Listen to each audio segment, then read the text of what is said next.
are the budgeting Yes. expert here that I think is really exciting to have you on to talk about. But obviously, you know, I mean, I'll let you talk about it if you have it up as well. If you want to walk us through, maybe starting with obviously the biggest expense for most people, including yourselves, is going to be that mortgage slash rent payment. But you also have mortgage and HOA, which is interesting. Hmm. Yeah. Well, I can't really see it, but I'm gonna try and remember like what I Yeah, gave to you. yeah. So But so yeah, I guess. I can walk you through it as well here. So, Okay. Okay. mortgage and HOA is 36% of your monthly spending, followed Hmm. by grub, which is your food. And again, we'll get into the mnemonics in a second. Grub is Hmm. 19%. We have eight savings is 18% of your monthly spending. Your allowance, which we'll get into details with as well, is 11% of your monthly spending. Utilities is 7%. SIP, which is, again, you'll explain in a second, 3%. Hmm. Insurances, I assume there are multiple insurances potentially grouped up Uh-huh. here for 3%. Subscriptions, which we all love, is 2%. And 1% is WHIP. And so, again, Uh-huh. there are some non-traditional categories here, but I'd like for you to, again, go into some detail there and let us know your mnemonics and also maybe walk us through some details with each of those categories if you'd like. Okay. So, basically how I do my monthly budget, I like to break them down into categories. So the first kind of like level of my budget, I divided them into two. So the first one is my absolute expenses, which, it's kind of like just a fancy word that I use for your monthly bills. All of the absolute expenses that you absolutely have to pay for every single month without a doubt. And then the other one is our lifestyle expenses, that where I have that mnemonic, swag. So it's easier to remember for me, or maybe for those of you who are trying to like make your budget a bit more organized or a bit, funner to do, because some people don't really like to do their budget. Like I never find it fun before I came with my own little method. So basically, the first category, which was the absolute expenses, usually I would say it would be broken down into housing, like your rent, your mortgage. We live in an HOA community. I think most housing, like in Las Vegas, is part of an HOA. So that is the first thing that that is in my monthly budget: mortgage and HOA, which is housing.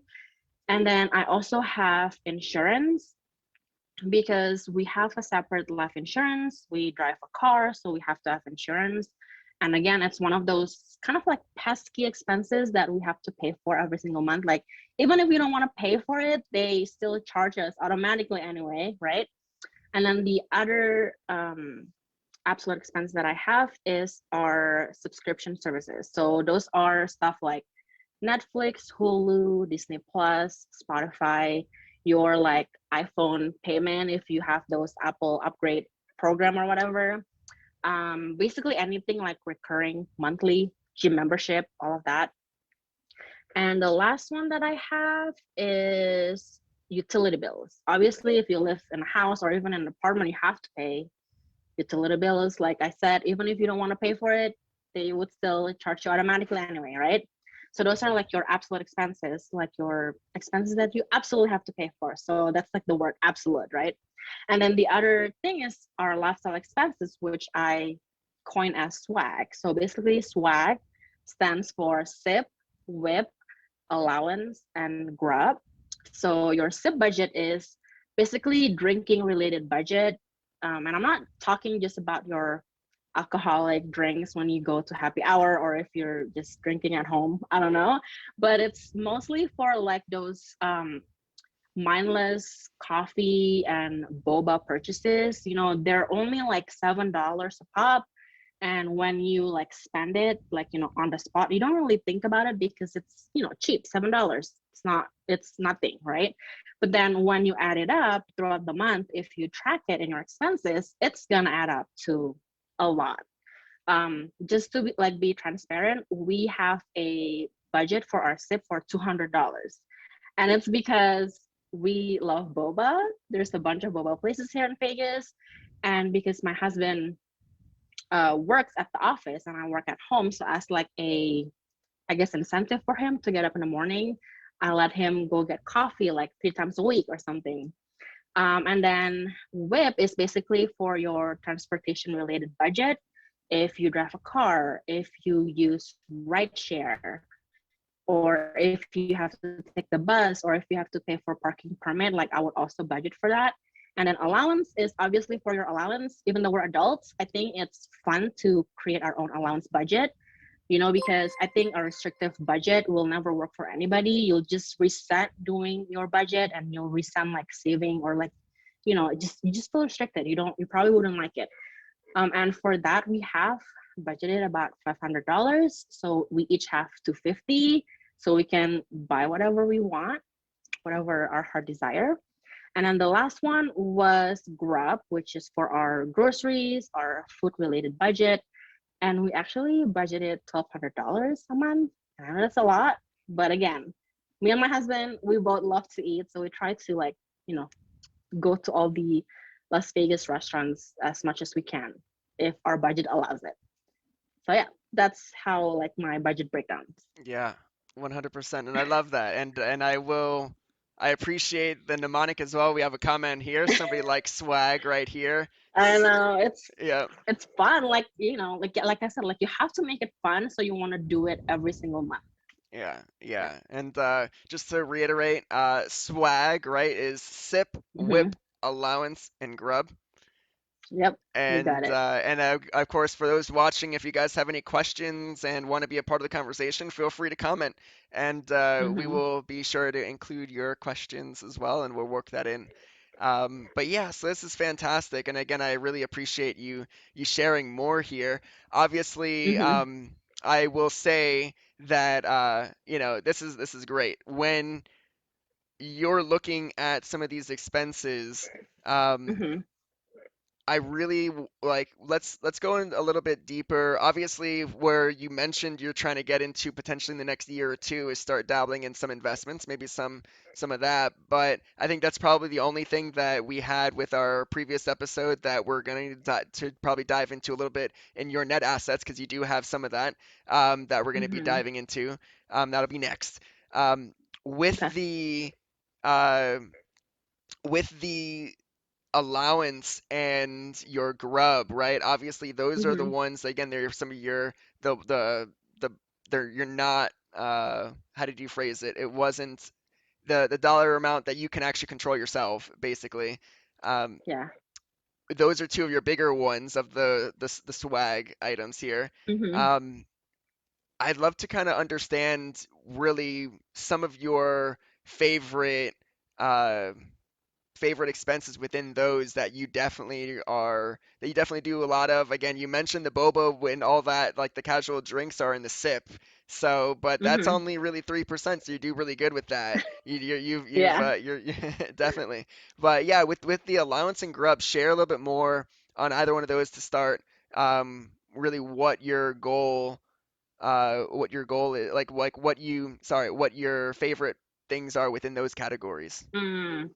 Well, I think for my allowance, I think I would just get random stuff like you said, like I'm on TikTok, Instagram. There's a bunch of like these influencers that try to influence you to buy something. So a couple of purchases that I feel like I made, but probably not really like I shouldn't really buy it because I don't need it.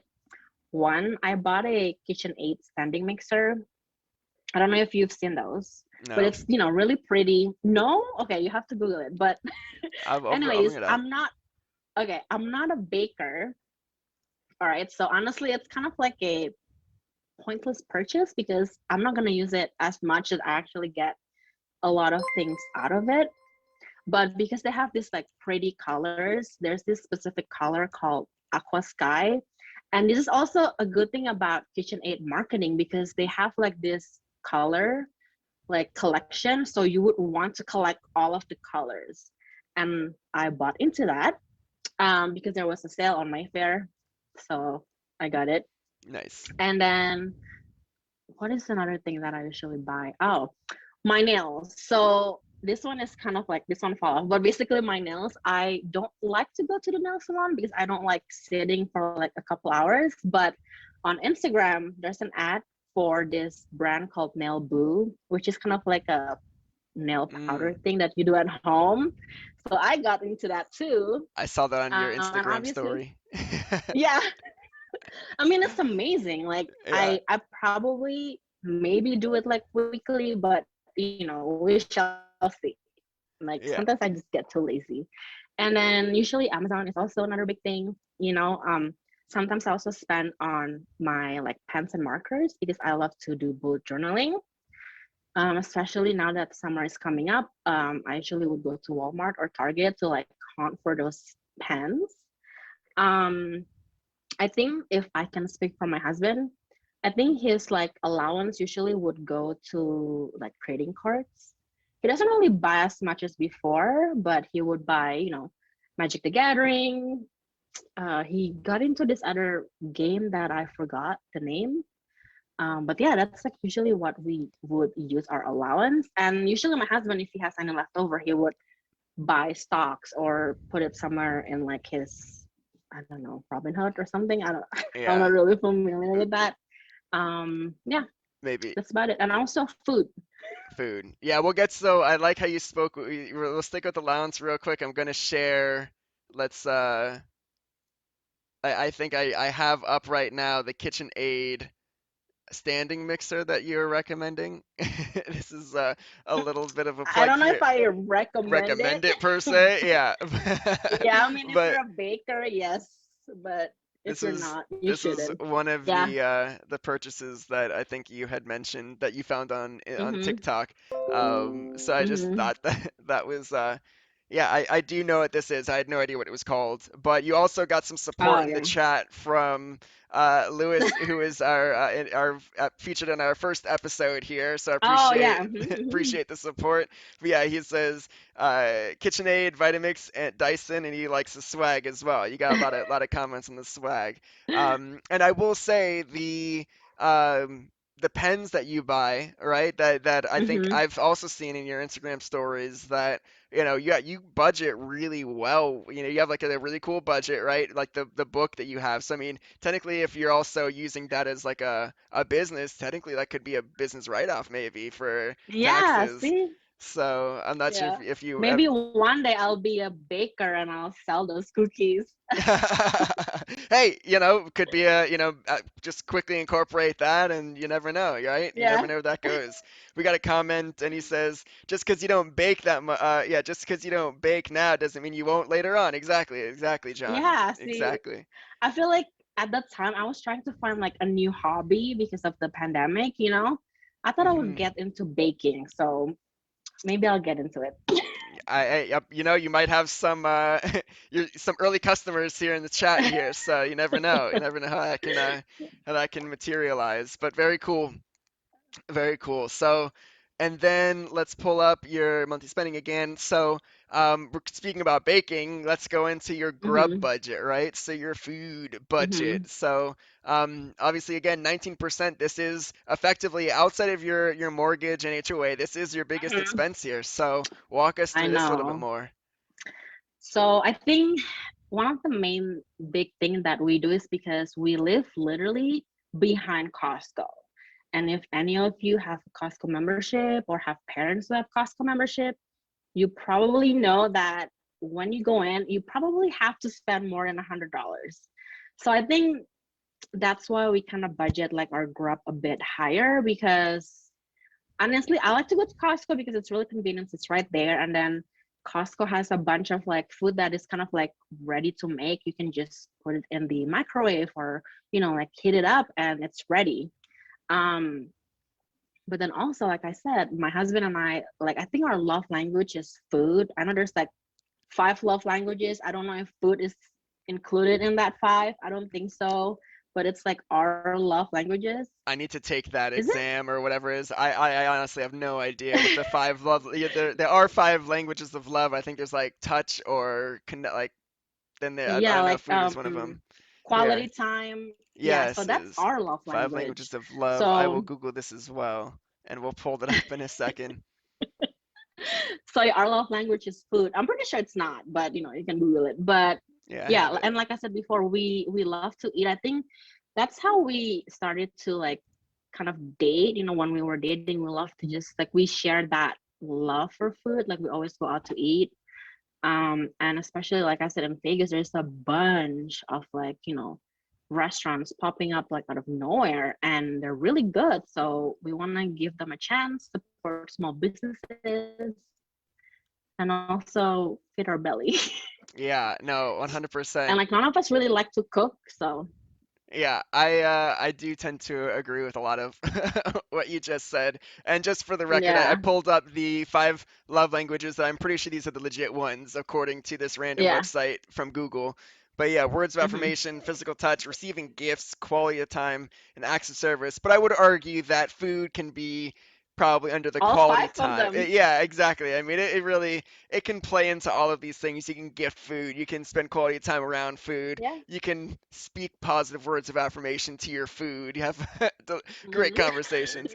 So no, so yeah, I'll pull that back out. But yeah, and when it comes to Costco, Costco's an Hmm. interesting dynamic, right? Because like you're buying in bulk, and you think Hmm. you're getting a good deal because you're getting like 70 of these things that you, if you went to like a random, again, whether it be Safeway, Publix, or Walmart, you could probably Hmm. buy like a third of those. But, yeah, it just, you have to make sure you can work through that as well. He said, Yeah.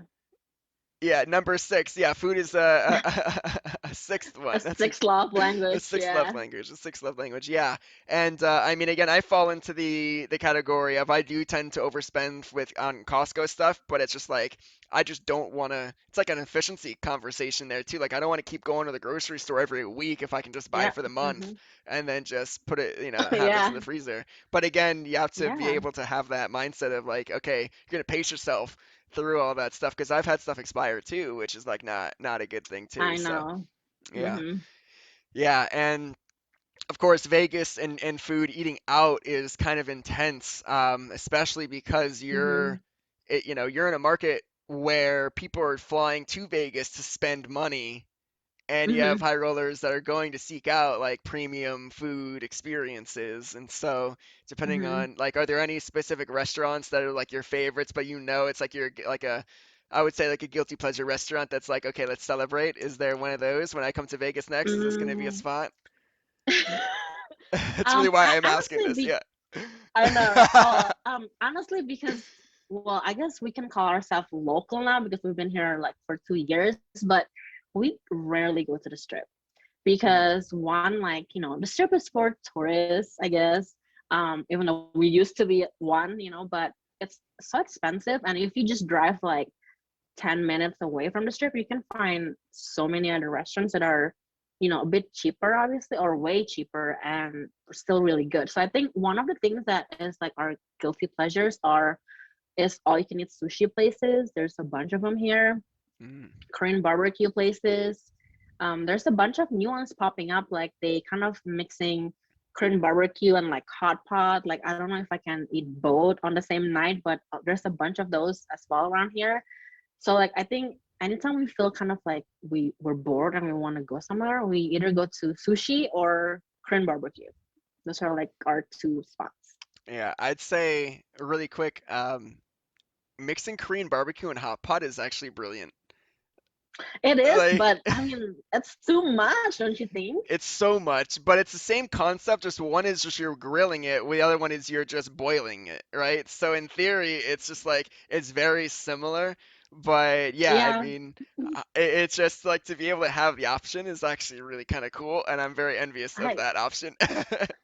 It's very well, cool. whenever you stop by to Vegas, you should check it out. There's a You'll couple be places there. Yeah, you'll be one of the first people I'll be asking for recommendations of like Yeah. specifically that spot. We have a comment from John. Mom and pop restaurants are normally the best, and that is 100% Oh 100% yeah, true. a bunch of the Korean barbecues that we go to are like one of those mom and pop kind of like rundown looking restaurants from outside, but the inside is really good. And the service is also really good because they care about us. I'll say that Vegas is also notorious for like stuff that looks kind of sketchy on the outside, but is really cool on the inside. Yeah. I've definitely, and there are also a whole bunch of things in Vegas that are like secret that you don't like aren't advertised, people don't talk about it, and it's like Mm-hmm. there aren't any signs for a place to eat or what have you. And it's just you have to kind of know Mm-hmm. about it. And one of my favorites that isn't a so secret of the strip at least is there's like a, and we'll say this and move on, but there's a pizza spot. I think it's in the Cosmopolitan, and Mm, I'm pretty like I confident. forgot. I know where it is. I'm pretty sure it's in the Cosmo, and it's just Mm-hmm. down this unassuming hall. And if the door is closed to the pizza spot, you can't even see it. It looks like a Mm-hmm. service entrance. But yeah, Mm-hmm. it's a full-on pizza. Like you'll walk down this random floor of the Cosmo, and you're just like, man, I smell some pizza. Like, where is this pizza coming from? And then it's just like this random Yeah. hallway. I think I know why it's a secret because like usually if you're like off age, you go out and then pizza is like the one food that you really wanna like, eat. Yeah, And then it's a secret pizza because you kind of like forget where it is. yeah. You indul. Oh, that's But funny. That's funny. Yeah, I'm pretty sure I've been there too like once or twice, before when we used to live in California. But I, yeah. I know where it is. And I'm pretty sure you're right. I think it's in the Cosmo. I think it's in the Cosmo. I think it's in the Cosmo. But Mm-hmm. yeah, so um, thanks for indulging me with that food experience in Vegas. I just, as you can tell, I miss Vegas. I used to go every year for conferences and stuff. So thanks Yeah. COVID, right? Um, but so I also want to touch on the savings and really Mm-hmm. talk about this in terms of I assume like how do you manage your savings, right? Is it all just into a high yield savings account or is it into other accounts? Like what when you say savings, what does that actually mean to you? Mm-hmm. Well, right now our savings is just basically in like a high yield savings account and also just like our regular savings account, like the one that is joined to our regular checking account. But that's about it. I don't really want to make it complicated because like what we're focusing on now is our emergency fund. So it's not really the money that we want to invest and grow, it's for our emergencies. So anytime we have one, I want to make sure I'll be able to pull it out, quickly. But yeah, that's it. And Nothing really complicated. I don't want to complicate, yeah. it's just savings. I appreciate, yeah, Yeah. totally. I'm sure everybody, yeah. I mean, it's really again because I think so many people are somewhat intimidated or don't think that budgeting is too much work. Like again, to your point, like it doesn't have to be complicated, right? You Yeah. just this is it, and this is what you're doing. With the Mhm. emergency fund, is that all being stored in a high yield savings account slash checking, joint checking? Yeah, basically we well, I guess with savings, I also want to kind of uh do like a quick note.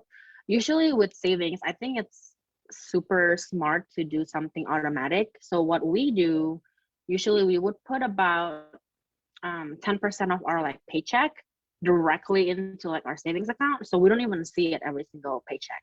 Hmm.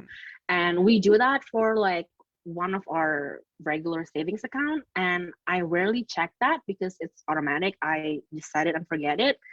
And because I do it that way, like every few months when I checked it, I would be like, oh, surprise money there. So I think that's one thing if you want to build your savings quickly, make sure you set up a direct deposit for your paycheck directly into savings. So it doesn't even go to your checking account and you forget about it, but it's there. And the other thing that we are trying to do is just kind of like pulling some of those to our high yield savings account, even though we're not trying to grow it, but because it's a high yield savings account, it pays like the interest is a bit higher than just the 0.001% or something. Yeah, exactly. I think Mm-hmm. yeah, the average, which is very interesting, right? Like the average, if you just keep your money in a standard checking account, I don't think that there's almost zero actual interest you gain from that. It's like I think zero like a one penny. point zero one or zero zero Oh one yeah. percent. And then with Mm-hmm. these high yield savings accounts, right? I think now they're the highest high yield savings accounts you can get, I think are zero point 0.4 to 0.5% APY. All Mm-hmm. right. Mm-hmm. Yeah. And It used to then be like almost point 0.9. yeah, I think With in 2018 or 19, I think there actually were like close to 2%, like like oh. 2 point Mm-hmm. something. Like I know. Yeah, it's crazy. It's crazy. And I think, yeah, again, I think that the interest rates were a lot higher, like with the Fed and whatnot Mm-hmm. back then, and so banks were incentivized to increase their interest rates. But yeah, Mm-hmm. now it's just you're seeing record low after record low, and it's just you're getting again like point 0.4 and point 0.5, and previously it was I think at point 0.9 at some point I'm sure. Um, but yeah, definitely I remember back a couple Mm-hmm. years ago it was like 2%, and I was like, whoa, this is really Oh, it's yeah. intense. Um, but yeah, very cool. And before we go and talk more about your the net assets, is there something else that you wanted to call out here with with your monthly budget and monthly spending? Actually, okay. I remember this. I think I was just thinking about it a couple days ago. Um, Usually with like my monthly setup, like the way you showed it here, when I need to maybe buy something one off, I would usually cut up my allowance or even sometimes grab just so I have more space in the budget to buy something that is more of a priority. But now because I have an emergency fund and I have like, a quite a big chunk of money in savings, I don't even have to do that anymore because I can just grab it from my emergency fund. Mm-hmm. So that's kind of like, sometimes people think that they need to, try and be super restrictive. But then if you have like another kind of like, when you work, like your budget is like your 9 to 5, but your saving is your side hustle. So like if your 9 to 5 job doesn't like, it's like, you need to grab some other money from somewhere else. Like your saving is like your side hustle. So like your extra money. Sometimes Yeah. you forget it, like I do too, but yeah, that's another point that I want to bring up. Like if you used to maybe cut off some of your allowance or your eating out budget, but if you have like a savings account, then you don't have to do that. You can just grab it from your savings. Right. Totally. I mean, it's definitely a cool mindset shift to have. Like, you feel comfortable. Hey, like I have this things here if I need to go. I know Lewis from episode 1 said that he budgets in every year. He's like, I'm gonna put this money aside for like Christmas presents and whatnot. But Oh um, yeah. Mhm. I think, Mhm. but again, if there are other things in the middle of the year, let's just say, again, you guys own a home, right? Like if something goes wrong or something, you need to fix something, call a plumber or whatnot. I'm sure those are like the one-off Mhm. times that Yeah. you're probably gonna have to pull from the savings, right? That emergency budget's an emergency budget for a reason, right? It's called that for a reason. Mhm. Um, Mhm. and yeah, I think the one other thing I do want to mention is with the mortgage and HOA. It's an interesting conversation here, and I know we're going to go into your net assets in a second. Mhm. With the mortgage and HOA, what's your perspective on HOAs in particular? I'll start with, and then we'll go into really the mortgage split, and I assume, and HO, yeah, I'll start with HOAs first, and then I'll ask more questions in a second. I mean, with HOA, like thankfully in Vegas, it's not as much. It's like $74. But I know my parents have like a property, like a condo in LA, and that HOA is like close to $400. Wow.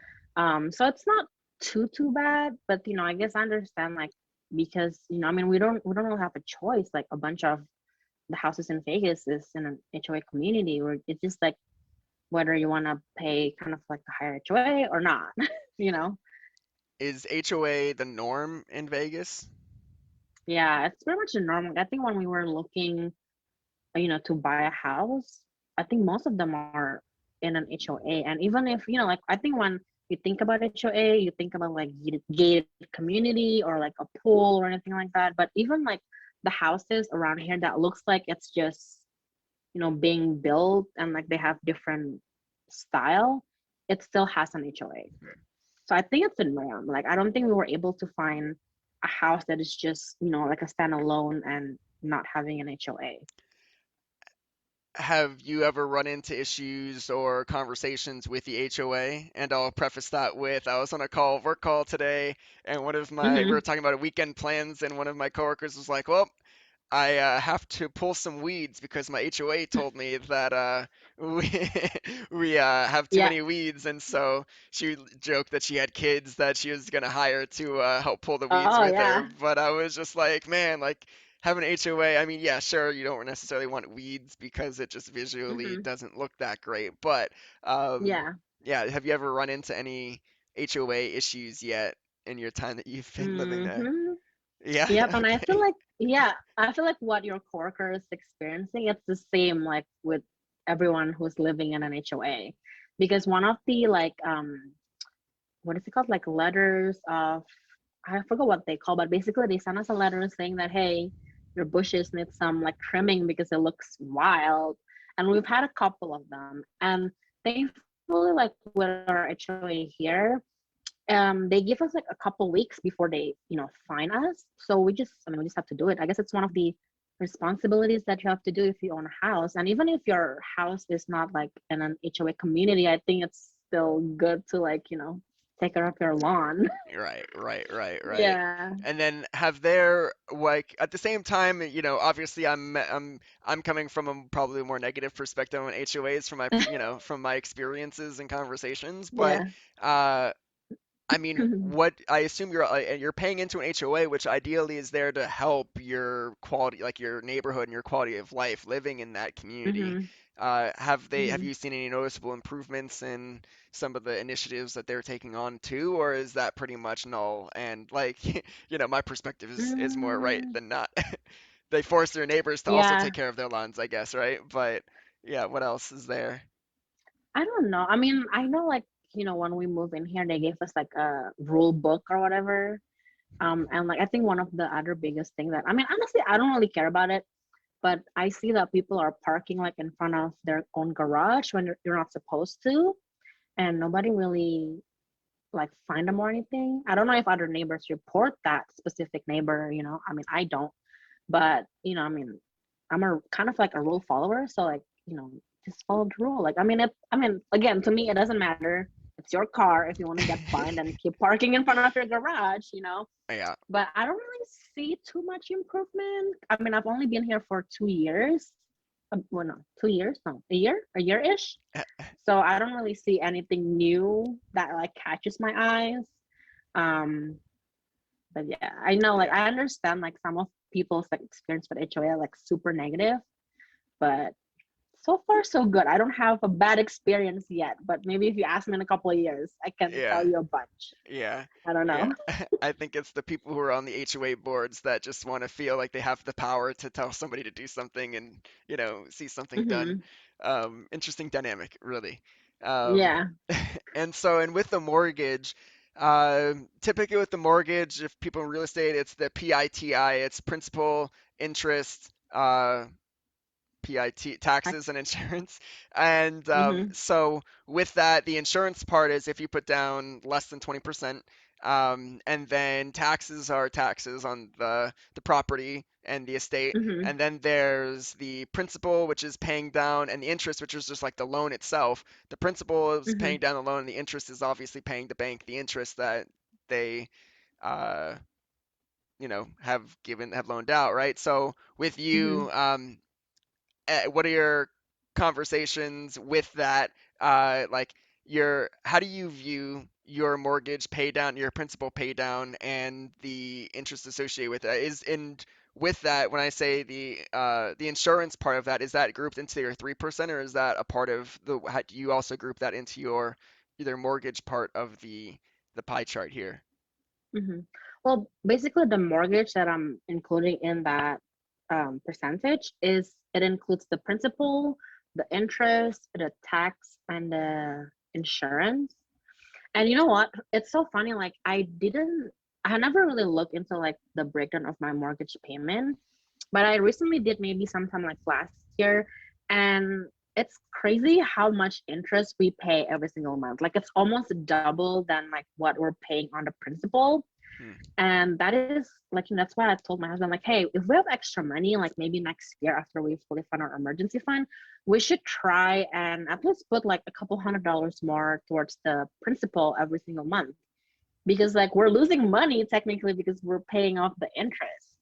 Yeah. But yeah, that's included there. And um, I don't know if I talked to you about this before, but like we're also trying to refinance our mortgage, trying to take advantage of the lower interest rate. Yep. Um, We didn't and talk I don't about think that, but we, yeah.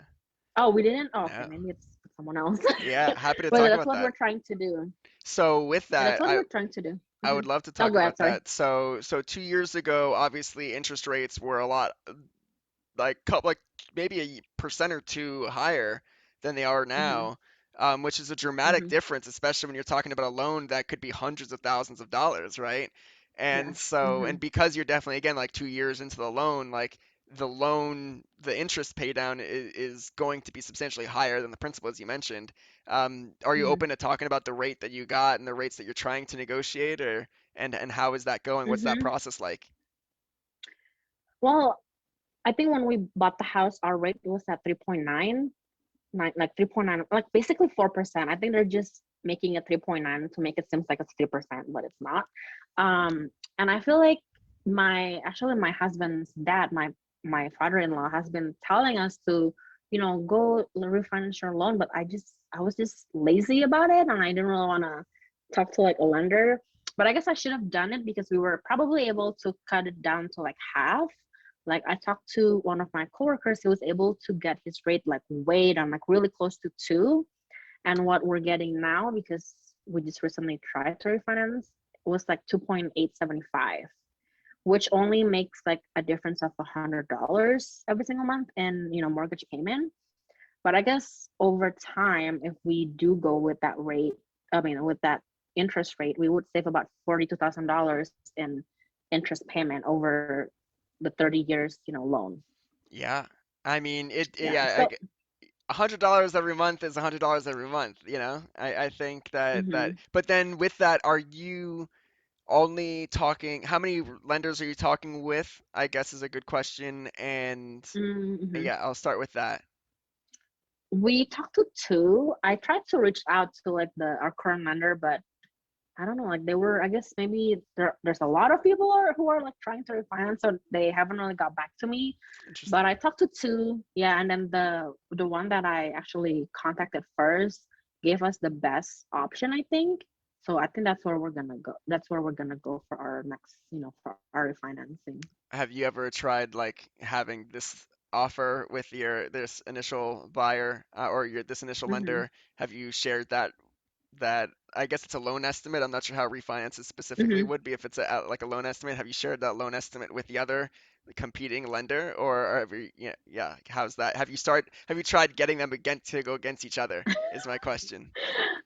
Um, Kinda, but I mean, the second lender was just kind of like letting us go. Like, I think at first he was really adamant, like he would call me, and left a voicemail. But then after I told them that, oh, this is what we get from this other lender, I don't think he could match that.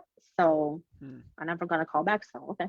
Interesting, interesting. Yeah, I think first off, 2.8% is fantastic right now. I think that's a Mm-hmm. huge, and obviously a full percent, 1.1% better than what you were getting before, where it's like Yeah. that like a full point is great. And are you Mm-hmm. paying, talking about points, are you paying any Mm-hmm. of the like lender credits or points onto like the different type of point, to Mm-hmm. actually get that rate lower? Do you know what that like if you're paying more for it to typically forgot how points are calculated, but typically it's like a percentage of the actual loan if you're actually be able to pay that up in Mm-hmm. cash as a point. Um, Yeah, I think that 2.875 rate, I think we do have to buy points, but then somehow like the way they set up like the loan, they would include that, or it's being absorbed or whatever in the mortgage monthly payment. Interesting. So, it's not too bad. Cool, especially if you're able to, I guess, amortize that out too. That could be cool. Mm-hmm. That's Yeah. fascinating. Fascinating. Very cool. Again, if anybody who's watching does want to participate or have any other questions, feel free to pop it in the chat. I know we have some awesome people here who've already been commenting. Really appreciate that, John Lewis and Tim. So feel free to keep the comments coming. And again, if anybody has any questions, feel free to pop them over. Before we transition to your net assets, is there anything else you wanted to talk about here? No, I think we talk about it a lot. Yeah, it was great. Really Yeah. fantastic. Mm-hmm.